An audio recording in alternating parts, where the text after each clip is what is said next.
કેમ આજે કેક બનાવે છે? અરે આપણે પંતુભાઈનો બર્થડે હતો ને, ગઈકાલે બર્થડે હતો પણ સેલિબ્રેશન આજે કરીએ છીએ, તો એના માટે આ છે. એની ઈચ્છા હતી કે આપણે ક્રિકેટ થીમની કેક બનાવી છે, તો ક્રિકેટ થીમની કેક એના માટે કરી છે. જુઓ બધા, ક્રિકેટ થીમની કેક કેવી લાગી બધાને જરૂરથી કહેજો બધા. આ સ્પેશિયલ અમારા પંથના બર્થડે ઉપર હતી, એની ડિમાન્ડ ઉપર હતી, ને જર્સી એની 21st એની બર્થડે છે એમ ને? યસ. તો બધાને બર્થડે વિશ કરી દો. અને ક્રિકેટ થીમ ઉપરની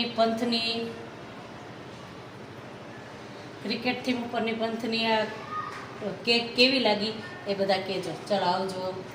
જય સ્વામિનારાયણ.